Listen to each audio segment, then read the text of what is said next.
शाबास शाबास शाबास शाबास बस बस बस. मी भाषणाला सुरुवात करण्यापूर्वी एक सूचना केली. कोणाच्या तरी गाडीची चावी हरवली, सापडली तर आणून द्या. मी तुम्हाला एक सूचना करणार आहे की आपला खासदार पळालेला आहे, सापडला तर सोडू नका आणि त्या अजिबात परत आणू नका. आता शेवटी जग असं झालेलं आहे की विश्वास ठेवायचा तरी कोणावर. आणि कायकांच्या नसा नसामध्ये गद्दारी भरलेली असते, रक्तामध्ये गद्दारी भरलेली असते. त्याचं हे मूर्तिमंत उदाहरण म्हणजे खाऊसाहेब वागचौरे. हा खाऊसाहेब आहे, जाऊ तिथे खाऊ. पण मी आता तुमच्या समोर येण्याआधी मला काही जण म्हणजे सतत सारखे भेटतातच आहेत. मला म्हणाले, साहेब हा शुभशकून आहे. म्हटलं शुभशकून काय, आपले 6 खासदार फोडले. ते म्हणाले नाही तुमच्या लक्षात नाही आलं. म्हटलं काय झालं. या गद्दाराला पहिल्यांदा आपण 2009ला निवडून दिला होता, बरोबर ना रे. आणि 2014ला हा पळाला होता. हा पळाला आणि आपलं सरकार आलं.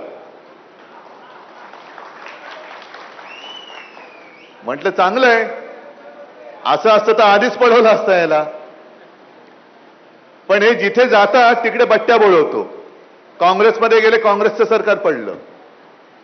आता शहासेनेमध्ये गेले, त्यांचंही सरकार पडल्याशिवाय राहणार नाही.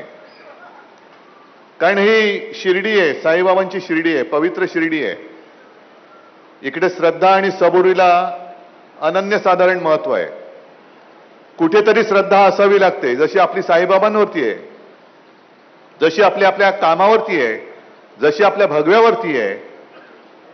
यांची कोणावरच श्रद्धा नाहीये. रोज नवीन बाप. सबुरीचा तर पत्ताच नाहीये. जरा थांब, त्यावेळेला थांबला असता तर आपल्या केंद्रात सरकार आलं होतं. आता थांबला असता तर उद्या सरकार येणार आपलं आहे.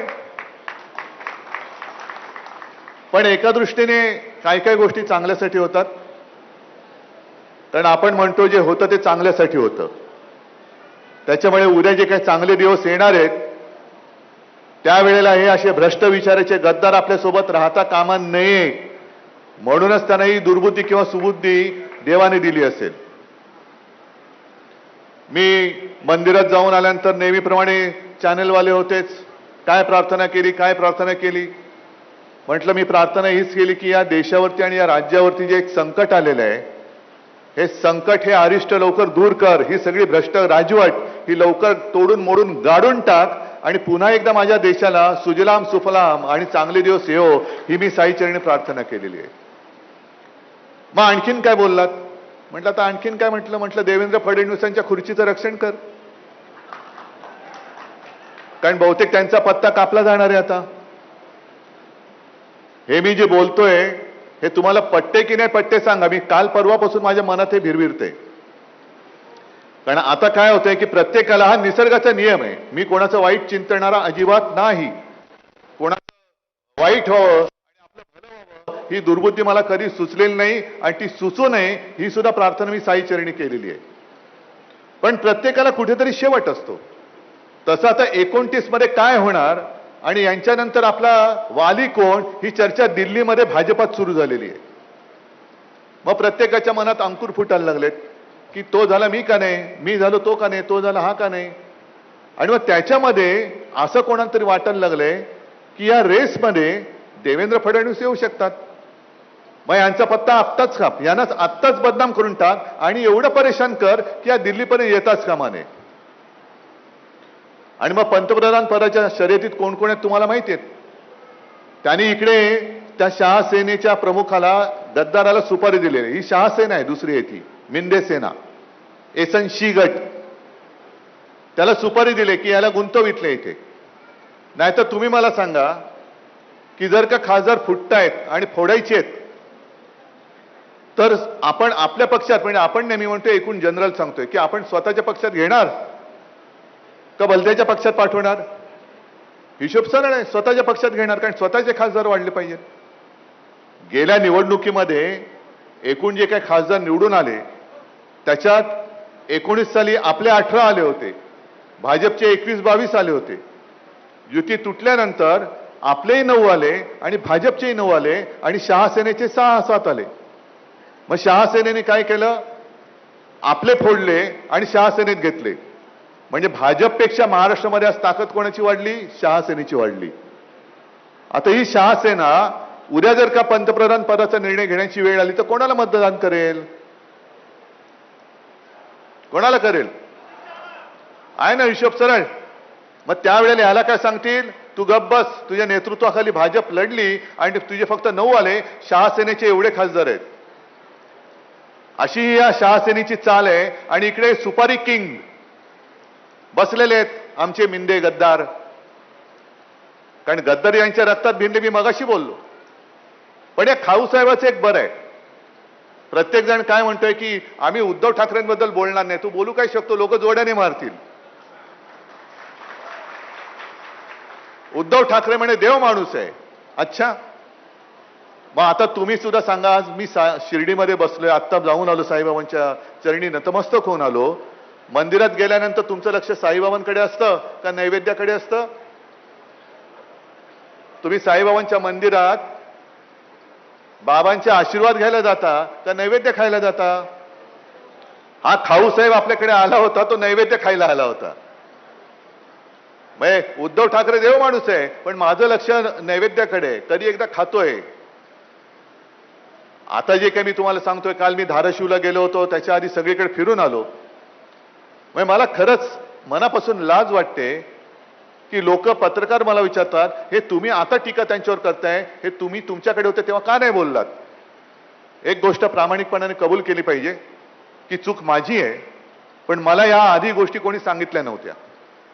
मग कोणाला नोकरीचं आमिष दाखवून कोणी कसे पैसे घेतले, कोणी काय केलं, कोणी कसं केलं, कुठे बँकेत घोटाळा आहे, कुठे कशात घोटाळा आहे, कोणाच्या आणखीन काय काय भानगडी आहेत, हे सगळं गेल्यानंतर ती लोक मला सांगतायत. म्हणतात अरे बाबा, हे आधी का नाही सांगितलं मला?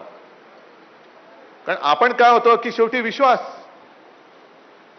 14 साली खाऊसाहेब गेले होते, मग 24 साली ज्यांनी आणलं होतं ते काल परवा गेले तिकडे. म्हणजे यांचं सगळं ठरलं होतं, आधी तू जा, तुझ्या मागोमाग मी येतो आणि मग सगळी शिवसेना घेऊन जाईल. अरे अशी शिवसेना हलणारी, एवढी पोकळ विचाराची शिवसेना नाहीये. आज खासदार तिकडे गेला असला, त्याला आणणारा जरी तिकडे गेला असला, तरी निवडून देणारा. आणि अक्षरशः मला काही काही वेळेला गहिवरून येतं की जे मी चॅनलवरती साध्या साध्या शिवसैनिकांच्या प्रतिक्रिया ऐकतोय, प्रतिक्रिया पाहतोय. साधे शिवसैनिक आहेत, शेतकरी आहेत, आणि ते सांगतायत की आम्ही पदरमोड करून याला निवडून आणला होता. हा नालायक होता कुठे? स्वतःचे पैसे खर्च केलेत. समोर पैशाचा धबधबा असताना सुद्धा आम्ही आमच्या कष्टाचे पैसे त्या या निवडून आलाय त्याला दिले होते. ते बाहेर थांबवा ना आता.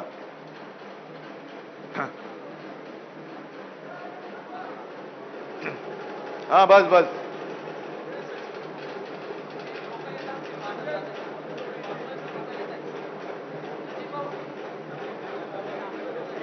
हा येऊ द्या, नुसते सरळ या, वाजवत नको. वाजवायची आहे त्याची दुसऱ्याची. हा ठीक आहे. तर साधे शिवसैनिक हे आपल्या सोबत आहेत. आणि म्हणून मी काल धाराशिवला जी एक आठवण सांगितली, अक्षरशः माझ्या हृदयामध्ये कोरला गेलेला प्रसंग आहे. आणि तुमच्यापैकी अनेक जणांनी तसंच केलेलं आहे. माझी प्रचार सभा होती, प्रचंड मोठी प्रचार सभा होती. आणि प्रश्न लोकसभेला होताच, नेहमीच असतो आपल्याकडे, की पैसा आणायचा कुठून? पण तुमच्यासारखे जे सोन्यापेक्षा जास्त मौल्यवान कार्यकर्ते आहेत, ती पैशासाठी कोणी थांबत नाही. घाम गाळतात, मेहनत घेतात, आणि जो उमेदवार शिवसेना देते त्या उमेदवाराला प्रयत्नांची पराकाष्ठा करून निवडून आणता. हे असं सोन्यापेक्षाही हिऱ्यापेक्षाही जास्त मौल्यवान भांडार हे मला शिवसेना प्रमुखांनी दिलेलं आहे. आणि तिथे तेव्हा त्या एका शेतकऱ्यांनी एक बिचाऱ्याने बटवा आणला होता आणि त्यांनी सांगितलं की उद्धवजी, माझ्या हस्ते तुम्ही मला या उमेदवाराला द्यायचे. ओमराजे तेव्हाचा उमेदवार होता आपला. काय मी म्हणतो, शेतकऱ्यांनी एकतर स्वतः कर्जबाजारी आहेत, पीक हमी भाव काही नाहीये, पीक विमा नाही, काही नाही, नुकसान भरपाई कुठे मिळत नाही. अशा परिस्थितीमध्ये सुद्धा त्याला जेव्हा वाटतं की नाही माझा माणूस आहे, हा शिवसेनेचा माणूस आहे, उद्धवजींनी दिलेला आहे, बाळासाहेबांचा उमेदवार आहे, मी फुल ना फुलाची पाकळी म्हणून त्याला जो काय माझा 1 रुपया असेल, 10 रुपये असेल, काय असतील, हे मला देणं माझं कर्तव्य आहे. ते पैसे नसतात, तो विजयाचा आशीर्वाद असतो. विजयाचा आशीर्वाद असतो आणि त्या आशीर्वादाच्या जोरावरती ही शिवसेना कधी संपू शकत नाही, अशी बांधणी आपली झालेली आहे. कधीच संपू शकत नाही. काल काय द्याल हे, काय देतील हे लोक? पैसा. किती पैसा देतील? पैसा घेऊन जाणार कुठे? तोंड काळ करून फिरणार. पैसा भरपूर आहे. आता हे सगळे गद्दार खासदार जे फुटलेत, विकास निधी, या खाऊ साहेबाला जवळपास 15 कोटी रुपये मिळाल्यानंतर जवळपास फक्त 70 लाख रुपये यांनी खर्च केला. 135 कामापैकी 2 कामं पूर्ण झाली. हे मी नाही सांगत, त्या साहिल जोशींनी त्या चॅनलवरती सांगितलेलं आहे. मग विकास निधीचा प्रश्न येतो कुठे? जवळपास 15 कोटी मिळाल्यानंतर 130-135 कामातली 2च कामं तुम्ही करू शकत असाल तर मग तुम्ही थापा मारताय कोणाला? विकास निधी मिळत नाही, विकास निधी मिळत नाही. आणि विकास निधी जर का मिळत नसेल तर मग हा आणखीन एक गंभीर मुद्दा आहे. याचा अर्थ असा नाहीये की फक्त आणि फक्त भाजपच्याच उमेदवारांना मत द्या, बाकीच्यांना मत देऊ नका, असं होऊ शकत नाही. हा विकास निधीचा पैसा हा करदात्यांचा पैसा आहे, यांच्या हक्काचा पैसा आहे. कसा होत नाही माझ्या विकास शिर्डीचा? मी करून दाखवतो, असं ठामपणाने सांगून त्यांच्या समोर उभा राहणारा इथला खासदार असला पाहिजे, जो हा नव्हता. त्यांच्या ढेंगे खालून जाणारा नाही, त्यांच्या समोर छाती ठोकून उभा राहणारा खासदार पाहिजे होता. पण सगळा नेबळटच कारभार चाललेला आहे. सगळे फुटाफुटीचे दिवस असे आलेत. नीटचे पेपर फुटतायत, ज्याच्यावरती लाखो विद्यार्थ्यांचं भविष्य अवलंबून होतं. तुमच्याकडनं सुद्धा बरेच लोक नीटच्या विद्यार्थी असतील ना, कोणाचे तरी मुलं आहेत का? कोण आहेत ना? का अभ्यास केला त्या पोरांनी? का अभ्यास केला? आई बाप कष्ट करून माझ्यापेक्षा माझा मुलगा मोठा झाला पाहिजे, मी नाही शिकू शकलो पण माझा मुलगा शिकला पाहिजे. त्या मुलाच्या खांद्यावरती जसं लातूरमध्ये झालं, शेतकरी एवढा कर्जबाजारी झालाय की त्याला नांगराला जुंपायला बैल नाहीये, त्याला पत्नीला नांगराला जुंपून शेती करावी लागते. आणि हे नालायक सगळे नीच राज्य करते खासदार फोडायला पैसा वापरतायत, खासदार फोडताय. पण शेतकऱ्याकडे बैल नाही. तुम्ही सगळं बँकेने घेऊन गेलेले आहेत. कर्जाची नोटीस, वसुलीची नोटीस दरवाजावर लागले आणि हे खासदार फोडायला बसलेत नीच लोक, नालायक लोक. मग बातमी आल्यानंतर सरकारने बैल दिला. अरे बैल कशाला? यातला एखादा खासदार दिला असता तरी त्याचं काम झालं असतं. एखादा मंत्री दिला असता तरी त्यांनी नांगर ओढला असतं. एवढे माजलेत ही लोक. पण सरकारने जो बैल दिला, त्या बैलाच्या अंगावरती जोत ठेवलं, ती बैलच पडला खाली, बैलच खाली बसला. कारण बैलाला तरी देणार काय खायला? जिथे शेतकऱ्याला खायला, जो अन्नदाता आहे त्याला खायला अन्न, घरामध्ये अन्नाचा दाणा नाही, तो शेतकऱ्याला पोचणार कसा? शेतकऱ्याला जो भार पेलवत नाही, त्या बैलाला, त्या नांगराचा भार पेलवत नाही. पण सरकारला मात्र आणि शहासेनेला मात्र पैशाचा भार पेलवत नाही, म्हणून खासदार फोडतायत. नीटचे पेपर फुटले, तिकडे उपोषणाला बसलेत जंतर मंतरला, कोणी फिरकायला तयार नाही. काल परवाकडे आपल्या ठाण्यामध्ये टीईटीचा म्हणजे शिक्षकांचा पेपर फुटला. सगळं फुटतंय, खासदार फुटतायत, परीक्षेचे पेपर फुटतायत. पण अजून तुमच्या संतापाला वाचा का फुटत नाही, हा प्रश्न तुम्हाला मी विचारलेला. संतापाला वाचा फुटली पाहिजे, नाही तर आपण नुसतं सहन करायचं. हा फुटला, तो फुटला, तो फुटला. आणि मग आपल्या जनतेचं काय झालेलं आहे की जसं कोंबडीचा एक पिंजरा असतो ना, सगळ्यांना माहिती आहे की उद्या ती कोंबडी कापली जाणार आहे. पण जी कोंबडी पकडली जाते, कापण्यासाठी पकडली जाते, ती फक्त कलकलाट करते. बाकीच्या कोंबड्या पिंजऱ्यामध्ये मालकाने टाकलेले दाणे गपचूप खात बसतात. माझं काय, तो मरतोय. पण त्याने हे कळत नाही, तुला दाणे टाकून तो पोचतोय, उद्या तुला सुद्धा कापणार आहे, उद्या तुला सुद्धा कापणार आहे. आज दाणे टाकतोय, आज जे कापली जाते कोंबडी किंवा कोंबडं, त्याची मान पकडले म्हणून तो ओरडतोय, जीवाच्या आकांताने ओरडतोय. पण आत्ता जर का त्याच्या मदतीला कोण धावून नाही गेलं तर बाकीच्या कोंबड्या सुद्धा उद्या त्यांच्या गरजेप्रमाणे कापल्या जाणार आहेत. असं कोंबड्याचं जीवन जगू नका आपण. जे शिवसेना प्रमुखांनी सांगितलं होतं की अरे एकच दिवस वाघाचा जगा, 100 दिवस शेळीचा जगण्यापेक्षा एकच दिवस हा वाघाचा जगा, तसं वाघ बनून जगा. त्यांना जे आता असं वाटतं की शिवसेनेवरती नुसतं फोडलं तरी शिवसैनिक काय करत नाही. आता दाखवा शिवसेनेचा राग काय असतो. आणि अनेक जण आतापर्यंत आले, 40 आमदार फोडले, शिवसेना संपली. अरे तुमच्या उरावरती 9 खासदार आले. मग पुन्हा 9 पैकी 6 खासदार फुटले. आता शिवसेना संपली. अरे 9 काय, माझे 3 इकडे तर ते म्हणजे चौथा संजय राऊत आणि चौथे आपले तिकडचे राजाभाऊ वाजे, ज्यांचा मला अभिमान आहे. या 4 खासदारांचा मला अभिमान आहे. तुम्हाला काय वाटतं, यांना पैशाचा किंवा मंत्रिपदाच्या ऑफर आल्या नव्हत्या? अरविंद सावंत आहेत, अनिल देसाई आहेत, संजय राऊत आहेत, राजाभाऊ वाजे. राजाभाऊंच्या वडिलांनी, प्रकाश भाऊ, त्यांनी सरळ सांगितलं की आम्ही घरी बसू, पण ज्यांनी आम्हाला उमेदवारी दिली आणि ज्यांनी आम्हाला निवडून दिले त्यांच्याशी गद्दारी करणं आमच्या रक्तामध्ये नाहीये. मला अभिमान आहे त्यांचा.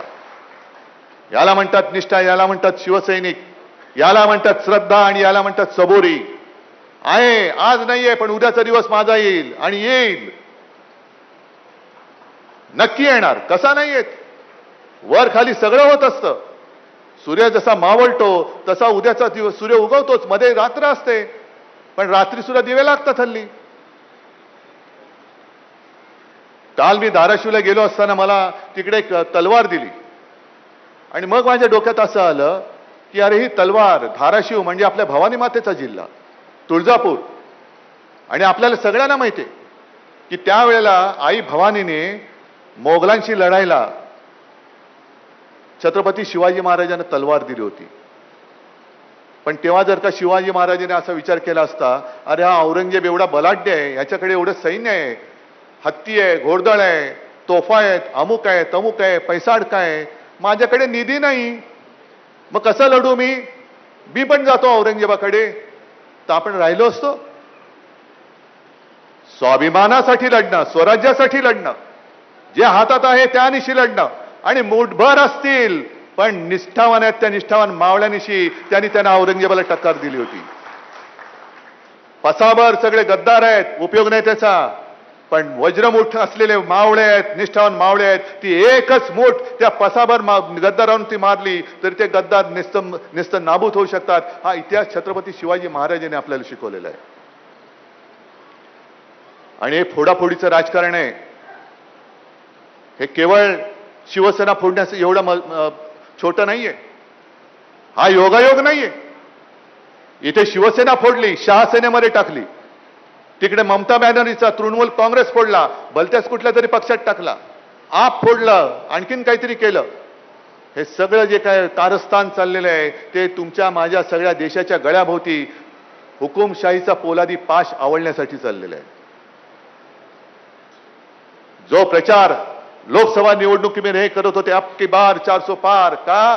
कारण त्यांना डॉक्टर बाबासाहेब आंबेडकरांनी लिहिलेली घटना बदलायची म्हणून त्यांना 400 पार करायचं होतं. आणि मला माझ्या महाराष्ट्राचा अभिमान आहे की त्यांचं जे स्वप्न होतं, हे स्वप्न, त्या स्वप्नाचा महाराष्ट्राने चुराडा केला. त्यांच्या नाकावर टिचून महाविकास आघाडीचे 31 खासदार निवडून दिले आणि त्यांचे 400 पारचं स्वप्न, त्याचा साप, त्याच्या चिंधड्या उडून टाकल्या. मला माझ्या महाराष्ट्राचा अभिमान आहे. आणि मग त्याच्यानंतर त्यांनी जे आता विधेयक आणलं होतं त्याला मुलामा काय दिला होता? महिला आरक्षण. रोज महिलांवरती अत्याचार होत आहेत. मुख्यमंत्री माझे हतबल आहेत, कारण वरनच त्यांची आवळून टाकलेले आहे की त्यांना हलताच येत नाहीये. आणि त्यांना कळलंय की आता त्यांची खुर्ची जाणार आहे, त्यांना सुद्धा अडगळीत फेकणार आहेत. स्वतः मुख्यमंत्री, गृहमंत्री आहेत, तरी रोज कुठे ना कुठेतरी महिलांवरती अत्याचार होत आहेत. अत्याचाराबद्दल कोणी बोलत नाहीये. पण महिला आरक्षण, महिला आरक्षण, अरे आजपासून द्या ना महिला आरक्षण. आज जे लोकसभेमध्ये 550 खासदार आहेत तिथून सुरू करत पहिल्या 550 खासदारांमध्ये महिला खासदार किती तुम्ही आरक्षण देताय हे आत्ता बोला. मग उद्या 1000 होतील, 1500 होतील, 10,000 होतील, त्याच्यात आरक्षण नंतर बघू. पण महिला आरक्षणाच्या नावाखाली देशाचं विभाजन करण्याचा जो प्रयत्न होता तो आपण हाणून पाडला. का? कारण 2/3 बहुमत त्यांच्याकडे नव्हतं म्हणून तो हाणून पाडला.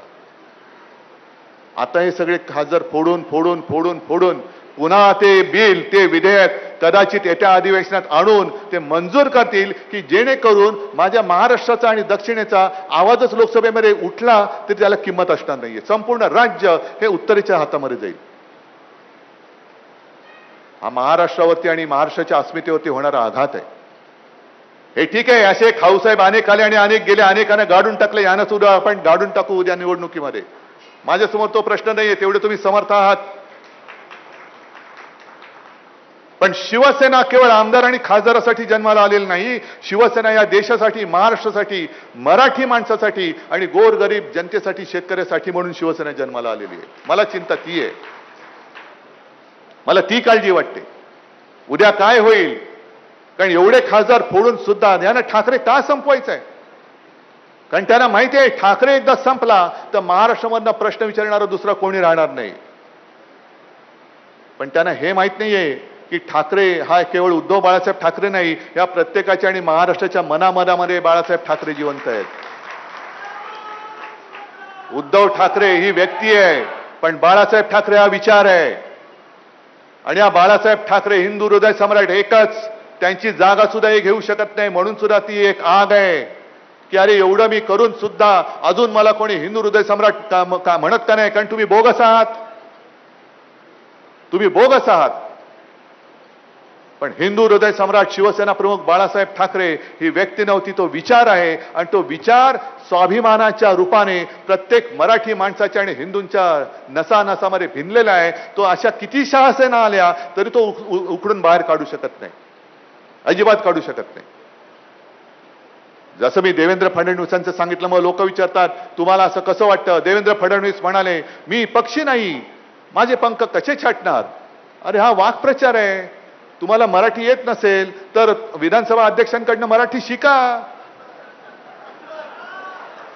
ते तुम्हाला दर्दमय नाही तर काय दर्दमय काहीतरी मराठी, त्यांना उच्चार येत नाही आणि अध्यक्ष बसलेत आणि ते आमच्या पक्षाचा निर्णय देणार. काय कोणाकडनं अपेक्षा करायची? महाराष्ट्राच्या विधानसभेचा अध्यक्ष ज्याला मराठी नीट वाचता येत नाही, तो महाराष्ट्राचा कारभार करतोय, तो शिवसेनेच्या बाबतीत भवितव्याचा निर्णय देतोय आणि आम्ही गपगुमान त्या खुर्चीचा आदेश म्हणून मानतोय. ह्याच्यासारखं दुर्दैव दुसरं कोणतं नाहीये.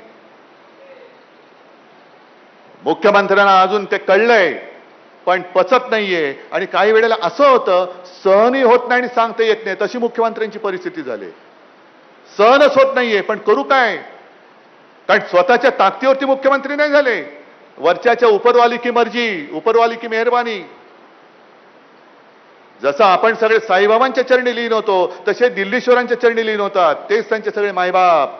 मायबाप जी हुजूर, जब तक आप कहोगे तब तक मैं बैठा रहूंगा, आप बोलेंगे उठ तो मैं उठूंगा, आप बोलेंगे लोळ तो मैं लोळूंगा. हे मुख्यमंत्र्यांचं दुःख आहे. करणार काय?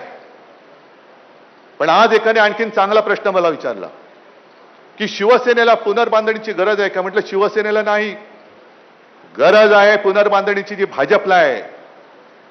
कारण आम्ही 25-30 वर्ष त्या भारतीय जनता पक्षाबरोबर होतो की ज्याला हिंदुत्व हे राष्ट्रीयत्व म्हणून मान्य होतं. ज्याला जसं इकडे माझा मुस्लिम मावळा, तो बघा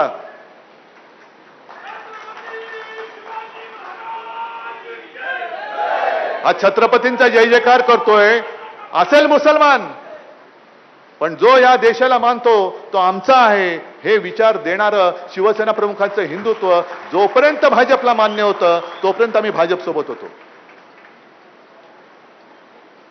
आज जेवढ्या भाजपच्या कार्यकर्त्यांनी घरादारावरती निखारे ठेवून भाजप भाजप भाजप म्हणून पुनर्बांधणी केली, ते सगळेच्या सगळे या गद्दारांच्या पायाखाली लोळतायत, त्यांच्या चटया उचलतायत. गरज त्यांना आहे पुनर्बांधणीची. अरे कशाला उपरे पाहिजेत तुम्हाला? म्हणून मी लोकसभेच्या वेळेला बोललो होतो, काही जणांना पटेल काही जणांना पटत नाही. या भाजपला राजकारणामध्ये पोरं होत नाही म्हणून तुम्ही आमची पोरं पळवताय, त्याला माझा काही दोष आहे? तुम्ही पक्षाची बांधणीच केली नाही. इकडे बघा ना, एक खासदार गेला, अरे जाऊ दे ना, आम्ही दुसरा आणतो निवडून. किती न्याल तुम्ही नेऊन किती पळवाल? कारण आमच्या पक्षाची बांधणी ही पैशावरती झालेली नाहीये, उपऱ्या लोकांवरती झालेली नाहीये. आमच्या पक्षाची बांधणी ही हिंदू हृदय सम्राट शिवसेना प्रमुखांनी स्वाभिमान आणि जो एक मराठी अस्मितेचा धागा दिलाय त्याच्या बांधणीतून झालेली बांधणी आहे. हा भाजप आणि आपल्यातला फरक आहे. भाजपला पुनर्बांधणीची गरज आहे. आणि देवेंद्र फडणवीसांना म्हणजे अनेकांना दिल्लीत असं वाटतंय की हा माणूस उद्या माझ्याबरोबर पंतप्रधान पदाच्या शर्यतीत येऊ शकतो, म्हणून आत्ताच याचे पंख कापा. पंख कापा हा मराठीतला शब्द आहे, हा मराठीतला शब्द आहे. मग दुसरं काय कापायचं? पंख नाही तर नाही. म्हणजे मला देवेंद्रला विचारायचं तुम्ही पक्षी नाही, मला पंखच नाही. बरं पंख नाही कापत, मग दुसरं काय कापू ते सांग. मी वापरतो तसा शब्द. पण पण हा पंख कापा हा शब्द म्हटल्यानंतर म्हणजे तुम्ही भरारी घेऊ नये अशी ज्यांची एक इच्छा किंवा तयारी आहे, हीच गोष्ट नितीन गडकरींच्या बाबतीत केली होती की नाही तुम्ही आठवा. कारण नितीन गडकरी आणि देवेंद्र फडणवीस यांना संघाचा पाठिंबा आहे. नितीन गडकरी पक्षाध्यक्ष झाले होते, भाजपाध्यक्ष झाले होते. देवेंद्र फडणवीस मुख्यमंत्री झाले, संघाचा पाठिंबा आहे. आणि हा प्रश्न मी संघाला विचारतोय की तुम्हाला मान्य असलेला तुम्हाला हवा असलेला पंतप्रधान होऊ नये म्हणून ही छाटाछटी चालले, ही संघाला मान्य आहे का? ह्या प्रश्नाचं उत्तर मला संघाने द्यायला पाहिजे. होय आम्हाला मान्य आहे, आम्ही ते म्हणतील ते, आम्ही सुद्धा त्यांचे गुलाम झालो आहोत. कारण नड्डानी मागे म्हटलंच होतं की आता भाजपला संघाची गरज नाही म्हणून. ही सगळी मारामारी लक्षात घ्या. आणि तुम्ही कुठेतरी आपण अडकून राहावं. नुसते पेपर फुटत नाहीयेत, विद्यार्थ्यांची नशीबं फुटतायत.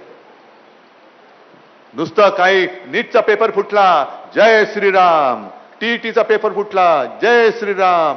दुष्काळ पडला, जय श्रीराम. मालाला शेतकऱ्याच्या शेतमालाला हमी भाव नाही, जय श्रीराम. नाही, हे आमचं हिंदुत्व नाहीये. आमचं हिंदुत्व आहे हृदयात राम, हाताला काम आणि शेतमालाला दाम हे देणारं आमचं हिंदुत्व आहे. घर पेटवणार आमचं हिंदुत्व नाहीये, तर घरातलं चूल पेटवणार आमचं हिंदुत्व आहे.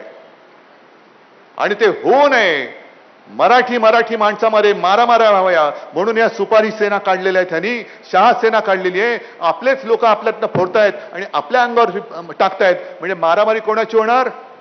आपली. गद्दारांसोबत. गद्दार कोण आहेत? आपल्यातनंच गेलेले, आपल्याच. आता रक्ताचे नाही बोलत कारण त्यांच्या रक्तामध्ये गद्दारीचं रक्त मिक्स झालंय. पण भांडत आपण बसणार आणि राज्य कोण करणार? ती लोक. हे तुम्हाला पटतंय का? मला परत खासदार पाहिजे का? मला परत आमदार पाहिजे? कारण ह्यांचे जे मनसुबे आहेत हे मनसुबे उधळून टाकण्यासाठी म्हणून मला इथला खासदार परत पाहिजे. अगदी देशाचा पंतप्रधान कोणी झाला तरी महाराष्ट्राचा प्रश्न त्याच्यासमोर छाती ठोकपणाने मांडणारा मला मुख्यमंत्री हा म्हणून इथला मुख्यमंत्री मला शिवसेनेचा पाहिजे. जे गद्दार गेलेले आहेत, हे बघा ना, नीटचा विद्यार्थीचे वडील, काय कोण उत्तर देणार याला? नीटचा पेपर फुटतोय, टीईटीचा फुटतोय, आणखीन कसले फुटतायत? कोणी कोणाला काही म्हणजे काल एक कार्टून बघितलं की एक जण एका ऑफिसमध्ये घुसतोय की आमचा पेपर फुटलाय, मंत्री महोदय कुठे आहेत? आणि तिथला तो शिपाई सांगतोय ते गेलेत खासदार फोडायला. पेपर फुटला त्याचं काही नाहीये, पण ते खासदार फोडायला गेलेत. असे हे फोडाफोडी करणाऱ्यांना तर फुटीर